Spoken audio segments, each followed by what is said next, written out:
صدیق اکبر، اور پھر وصال کے بعد بھی آج بھی حضور کے ساتھ لیٹے ہوئے ہیں، اس مقام پہ لیٹے ہوئے ہیں جہاں 70,000 فرشتے صبح آ کے سلام کرتے ہیں، 70,000 فرشتے شام کو آ کے سلام کرتے ہیں بارگاہ مصطفیٰ میں۔ یہ وہ جناب شخصیت ہیں، یہ وہ ہستی ہیں جنہیں 70,000 فرشتے صبح اور 70,000 فرشتے شام کو سلام کرتے ہیں۔ صدیق اکبر اس گھر میں لیٹے ہوئے ہیں، آپ کو لیٹے ہوئے ہیں، اللہ اکبر۔ تو آج بھی وہ باب الصدیق کے نام سے یادگار وہاں پر موجود ہے۔ آپ کا نام اسم گرامی عبداللہ ہے اور کنیت ابو بکر ہے۔ ابو کہتے ہیں والا، اور بکر کے معنی ہے اولیت۔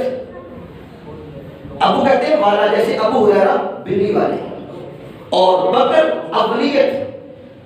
ابو بکر کے معنی اولیت والے، ایمان لانے میں سب سے اول کون؟ صدیق اکبر۔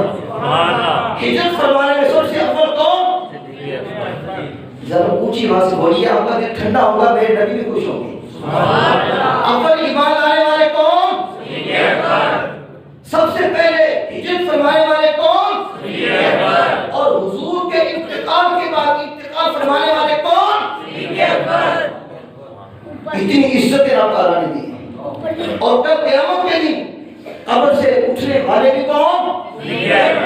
حضور کے بعد صدیق اکبر ہوں گے تو سب سے پہلے اٹھیں گے، اس لیے کہا جاتا ہے ابو بکر صدیق۔ آپ کا نام اس لیے کہا جاتا ہے، اس لیے میں کہا کرتا ہوں ذرا ایک اپنے نظر نعرہ لگانا ہے تاکہ میرے نبی بھی خوش ہوں، صدیق اکبر بھی خوش ہوں، فاروق اعظم بھی خوش ہوں۔ جہاں صدیق اکبر ہے وہی میرے نبی ہیں، جہاں میرے نبی ہے وہی فاروق اعظم ہے، جہاں میرے نبی ہے وہی سیدہ پاک کی بیٹی ہوئی ہے، جہاں حضور کے تمام ازواج کی بیٹی ہوئی ہیں۔ تو اب ذرا سینے کا زور لگانا ہے، پتہ چلے کہ صحابہ کے عاشق بیٹھے ہیں، اہل بیت کے عاشق بیٹھے ہیں۔ آپ نے کہہ رہے ہیں ابو بکر ابو بکر، کیا کہنا ہے؟ ابو بکر ابو بکر، اونچی آواز سے بولیے، ابو بکر ابو بکر، گلی گلی نگر نگر، ابو بکر ابو بکر، ہاتھ اٹھا لیجیے، گلی گلی نگر نگر، ابو بکر ابو بکر۔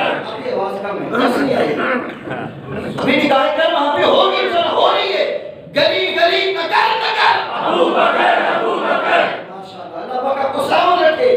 گلی گلی نگر نگر، ابو بکر ابو بکر، گلی گلی نگر نگر، ابو بکر ابو بکر، گلی گلی نگر نگر، ابو بکر ابو بکر، مصطفیٰ کا ہم سفر، ابو بکر ابو بکر، مصطفیٰ کا ہم سفر، ابو بکر ابو بکر، مصطفیٰ کا ہم سفر، ابو بکر ابو بکر، گلی گلی نگر نگر، ابو بکر ابو بکر۔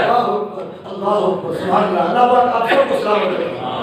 یہاں پر یہ بات بھی ذہن میں رکھیے کہ مسجد نبوی شریف کی تعمیر کے بعد حضور کریم صلی اللہ علیہ وسلم نے حضرت علی کے لیے یہ ارشاد فرمایا تھا کہ حضرت علی کی کھڑکی مسجد کی طرف کھلی رہے اور کسی کی بھی نہیں۔ تو اس پر حضرت حمزہ نے شکایت کی کہ یا رسول اللہ، آپ نے کبھی بھی اپنے چچا جناب ابو طالب کو اس کی اجازت نہیں دی، لیکن اپنے چچا ذات کو آپ اس کی اجازت دے رہے ہیں۔ حضور نے کیا فرمایا؟ فرمایا کہ اے حمزہ، اس کی اجازت میں نہیں دے رہا بلکہ خدا دے رہا۔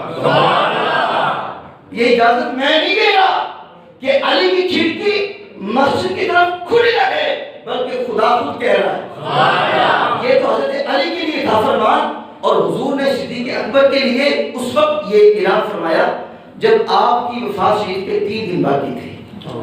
اپنی وفات شریف سے 3 دن پہلے آپ نے فرمایا کہ صدیق اکبر کی کھڑکی مسجد کی طرف کھلی رہے۔